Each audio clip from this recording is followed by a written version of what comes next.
Tigger and I are back. We're ready for chapter 27. The first key slid into the first lock so smoothly that it made Rob dizzy with amazement.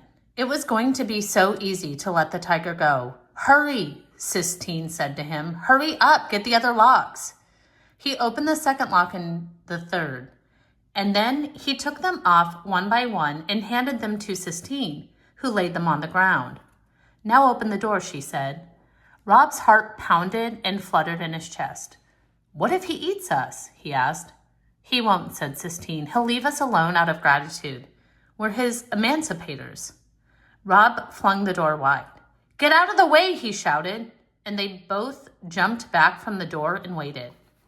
But the tiger ignored them. He continued to pace back and forth in the cage, oblivious to the open door. "Go on," Rob said to him. "You're free," Sistine whispered. But the tiger did not even look in the direction of the door. Sistine crept forward and grabbed hold of the cage.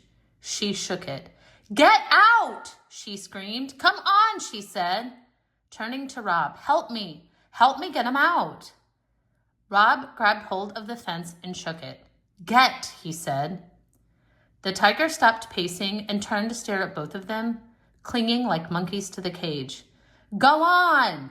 Rob shouted, suddenly furious. He shook the cage harder. He yelled. He put his head back and howled, and he saw that the sky above them was thick with clouds, and that made him even angrier. He yelled louder. He shouted at the dark sky. He shook the cage as hard as he could. Sistine put a hand on his arm. "Shh," she said. "He's leaving. Watch." As they stared, the tiger stepped with grace and delicacy out of the cage. He put his nose up and sniffed. He took one tiny step and then another. Then he stopped and stood still. Sistine clapped her hands, and the tiger turned and looked back at them, both, his eyes blazing. And then he started to run. He ran so fast it looked to Rob as if he were flying. His muscles moved like a river. It was hard to believe that a cage had ever contained him. It didn't seem possible. The tiger went leaping through the grass, moving farther and farther away from Rob and Sistine.